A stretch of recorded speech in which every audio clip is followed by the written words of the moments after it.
I'm back with another Star Wars 12-inch action figure from Kenner from the late 90s, and this week it is the time of the Sandtrooper. Now, the Sandtrooper only has very limited time on screen in A New Hope, and essentially is just a variant of a Stormtrooper, but I have to say, this particular character or version of Stormtrooper just grabbed me when I was a kid.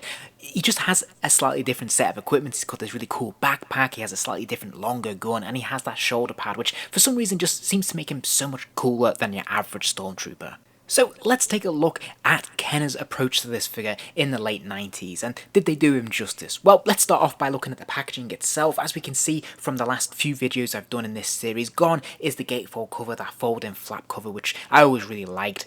Now it is purely window display for the front of the packaging here. We can still see the starfield around the rims and the edge of the packaging, but we don't see things like TIE Fighters or Death Stars anymore, which is a real shame. But we do have that consistent Power of the Force green lightsaber effect in the inner in-tray behind the figure, which really helps this figure pop a lot because of the colours there, the stark contrast really makes this figure stand out. So all in all, this still looks pretty attractive, it's still pretty fun to have on display.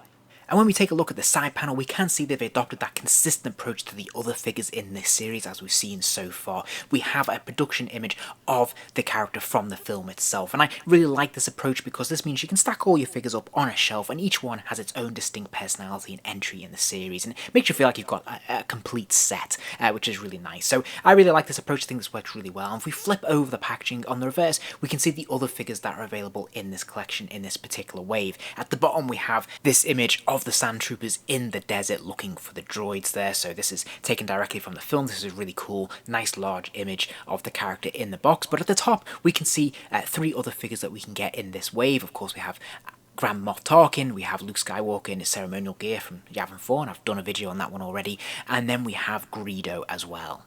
This, in and of itself, isn't the most displayable, the most attractive packaging in the world, but as a kid it was immensely exciting to see what other characters would be available, and I think the fact that they didn't actually show images of the figures, but just the characters, made it more mysterious and interesting. In terms of the figure himself, I think his overall presentation is pretty spot on. He's definitely a cut above your average Stormtrooper. Yes, there's still the base mold, but there's something a little bit extra about this figure. If you've owned any of the other Stormtroopers in this line, then you'll be pretty familiar with what to expect in terms of the sculpt and the body armour they've used, but suffice it to say, the sculpting is pretty accurate. They've done a pretty nice job of bringing this to life, and I really like the paint apps. All in all, we can see the various greys and blacks and of course the whites and creams, but a little bit extra for this figure, we have that spotted sort of dirt effect where the sand's been kicked up in the Stormtrooper's face as he's been walking through the desert, and I think this is really cool, adding a lot more texture and detail to the figure, which is pretty nice. Now the head itself is a hard piece, whereas on the body we can see that these are soft rubber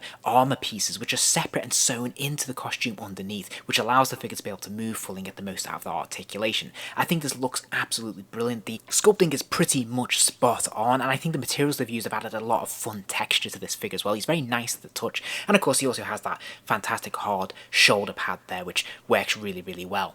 Now, one of the criticisms you can level at this figure is that the proportions are ever so slightly off. Obviously, these armour pieces are quite thick and chunky, being made of rubber and being over like the traditional sort of action man body that we'd know and love from this time. The dimensions can seem a little bit off, especially if we compare the helmet, which seems a little bit too small compared to this really huge body that we see here. But as part of his accessories, he also comes with this fantastic backpack, and I love this. I think this is, again, one of those extra little details that just really improves the overall impact and visual presence of this figure. It's a very nicely sculpted backpack, and there's some nice colour paint apps being applied to this backpack as well. We can see a number of different whites and sort of creams and greys being used, but also they're speckled with that dirt effect as well, so it keeps it consistent and authentic, and I think this looks really, really good. Now, the hands on this figure are the same sort of style that we used to see, and we used to see those sort of clunky rubber action man hands on the ends of these figures. It's in the same style, but they're actually different. These are solid plastic, and of course they're sculpted so that they've got the backhand armour piece on there as well. And if we look at the boots, we can see that these are freshly sculpted as well, just for Stormtroopers. They are made of rubber, so you're going to have difficulty standing him freely. You're going to need a stand, really, to put him in any kind of pose. Otherwise, he is just going to topple over. But again, nice approach, nice texture, and it's nice that these are a little bit different to some of the other figures we've seen in this line. Okay, so articulation is always a little bit contentious with this line. It is pretty much what we've seen before. There is a straight swivel at the head, so the head can spin 360 degrees, even with that shoulder pad. There's the ball joint in the shoulders, so of course those arms kick up and out, and there's no hindrance from this costume because the armour works with the articulation, which is great. There is a pin swivel at the elbow, so that lower arm can rotate all the way around, and it hinges to nearly 90 degrees. And there's a pin swivel at the wrist as well, so again that hand rotates and hinges forwards and backwards. Now he also benefits from a ball joint in the waist as well, so we can lean from side to side, bend forwards and backwards, and turn from side to side, which is great stuff. And he's also got ball joints in the hips, the legs kick out to the side, they kick forwards, and they go back a little bit. Now, sadly, he is still saddled with those very unfortunate rubber legs, so you do have to kind of bend them into place, and they don't really hold their place, as you know. But he does come with some really unique and interesting pieces as well. He has this Imperial droid, which again, nicely sculpted and very nicely painted, a fun little extra to have that was unexpected, and he has his Imperial rifle, which I think is a really cool piece. And I'm pleased to say he has no problems holding this rifle either, which is fantastic stuff. He can actually hold it with both hands, and yeah, it takes a little bit of perseverance, but it does work, and it looks pretty cool.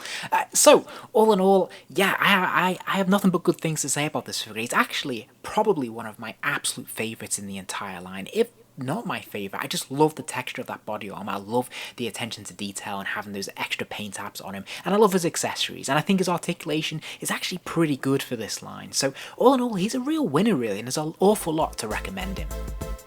If you enjoyed this video, please do give it a like, and remember to subscribe as there'll be plenty more videos soon.